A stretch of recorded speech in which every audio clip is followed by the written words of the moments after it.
Now I'm going to close with 10 words of counsel that I want to give to persons who are not married but who have to deal with sexual desires. And many of these are helpful also, I find, still in married life as well. Some of them have a very masculine orientation. I can't help that. I know that temptation better than I know the female temptation. Some of them are do's and some of them are don'ts, but I intend all of them to be positive in the sense that they are all intended to preserve your freedom from any enslavement but one, slavery to God. Number one, do not seek regular sexual gratification through masturbation. It is a tragedy that I never heard that word in church. And I can only remember hearing it once in 4 years of college from every day going to chapel. One time my father mentioned it to me. What in the world is wrong? How was I supposed to do anything right? How are they supposed to know? Masturbation is self-stimulation to orgasm or climax. And the reason I say don't use it is because it, number one, will not solve the problem in the long run. It does not relieve the pleasure and the pressure very long. Number two, it becomes habitual. Number three, it produces guilt. Then more importantly, the last two arguments, it contradicts the God-given design for sexuality. Our bodies and our desires are designed for fulfillment through personal union. And self-stimulation contradicts that purpose and inevitably produces a sense of wrongness. But perhaps most importantly of all, masturbation is inevitably accompanied by sexual fantasies which we would not allow ourselves in reality. And therefore we start to become like the Pharisees, well scrubbed on the outside and inside full of perversions.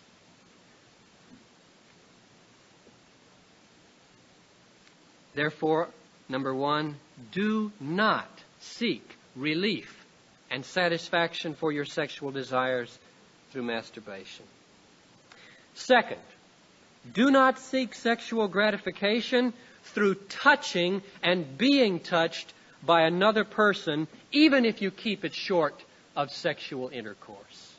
I'm speaking to unmarried people. Everyone knows that intimate touching is the prelude to and preparation for sexual intercourse. You stop it, you'll be frustrated to death and wind up in masturbation. Therefore, it belongs in marriage. Now, where that permanent commitment of marriage is missing, caressing and touching tends to become manipulation of another person for a cheap, personal, private, physical thrill, and therefore contradicts the law of love.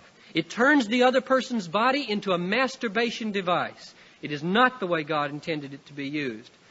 God made us in such a way that if we try to turn that moment of touching into a spiritual, emotional, personal moment of union, our hearts are going to cry out for permanence, for promises of faithfulness. Our hearts say in that moment, you may touch me because you have promised never to leave me or forsake me. You may have me because you are me. We are so made that we cry out for permanence when giving away our most precious gifts. And you all have sensed that. And therefore, that kind of touching belongs in marriage. Third, avoid unnecessary sexual stimulation.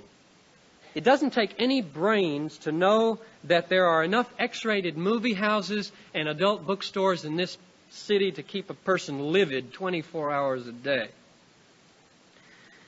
To visit those crummy places is temptation enough. But the real test comes with what you do with the legitimate sources of sexual stimulation. What do you do with the PG movies? What do you do with Time magazine? What do you do with the newspaper and television and the drugstore counters and the rock music lyrics? That's where the test comes.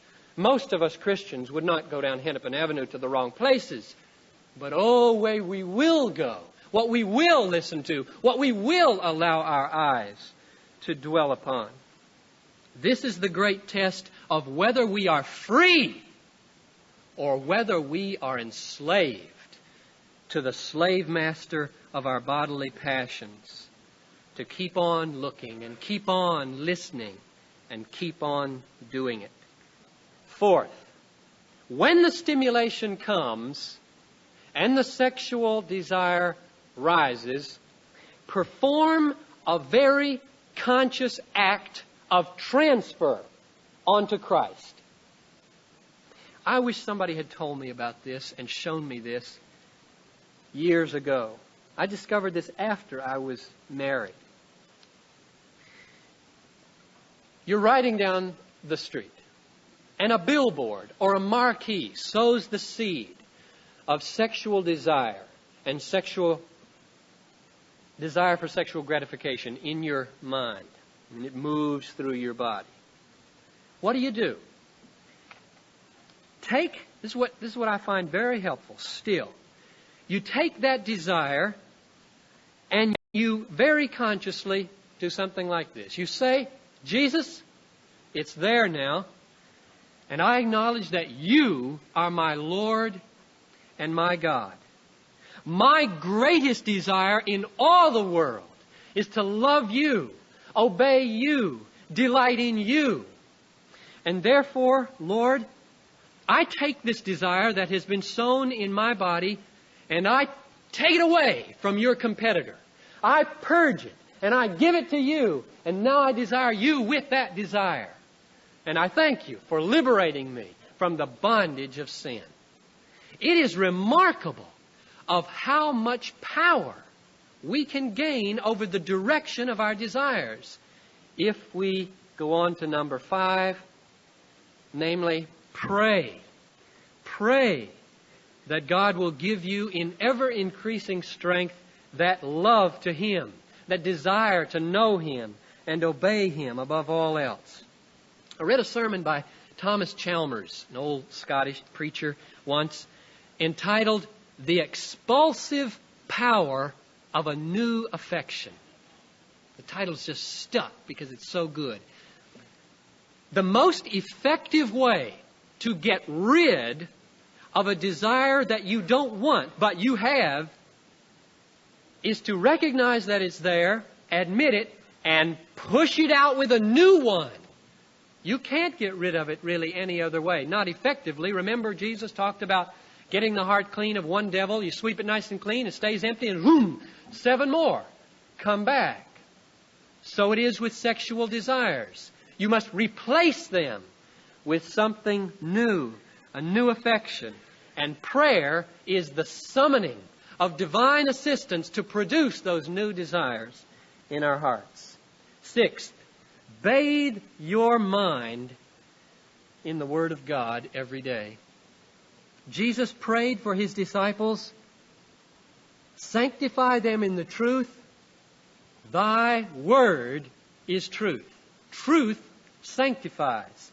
There is nothing that renews the mind and the heart and enables it to assess things the way God assesses them than regular meditation on the revelation of God in the Bible. The person who does not take up the sword of the Spirit is going to lose in the battle for his body. 7, keep yourselves busy. Very simple advice. Keep yourselves busy. And when there is need for leisure, seek your leisure in things that are, to quote Paul, pure, lovely, gracious, excellent, worthy of praise.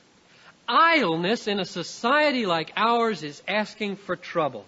It is much harder for sexual temptation to get a foothold in our lives when we are busy. Very easy for it to get a foothold when we are dawdling and letting our minds run to and fro. And if you need a break for fresh air, take a walk in the park, not down Hennepin Avenue.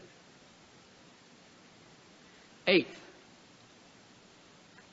don't spend too much time alone.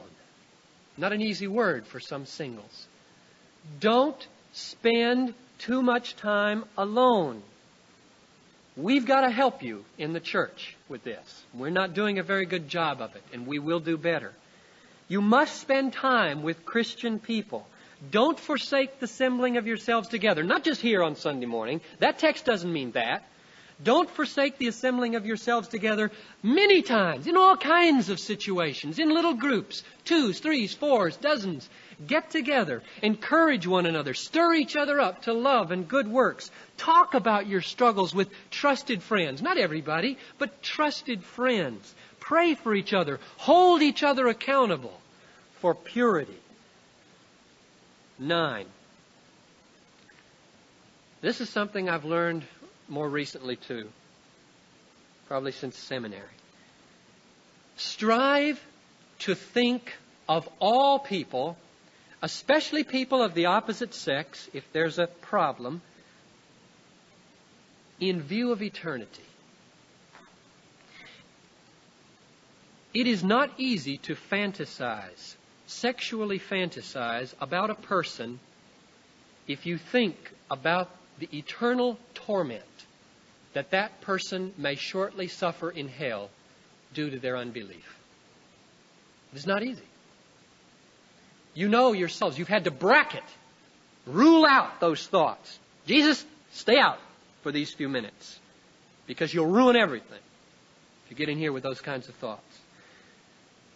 It ought not to be so. Paul said in 2 Corinthians 5:16, from now on, we know nobody according to the flesh. That means we know everybody from God's perspective. That'll clean up your mind in a hurry. That'll put a big, strong fence, especially you guys, about abusing the females among whom you function.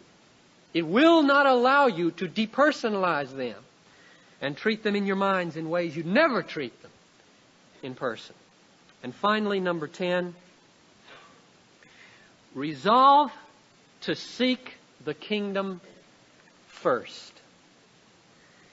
And all these things, all the sex that you need, will be added to you. That may be a spouse. It may not be. It may be the grace and the freedom to be single in purity and joy and contentment. That's up to God. Ours is to seek the kingdom first, which means, in other words, our all-consuming passion in life must be to glorify God in our bodies by keeping ourselves free from every enslavement but one, the joyful, fulfilling slavery to God.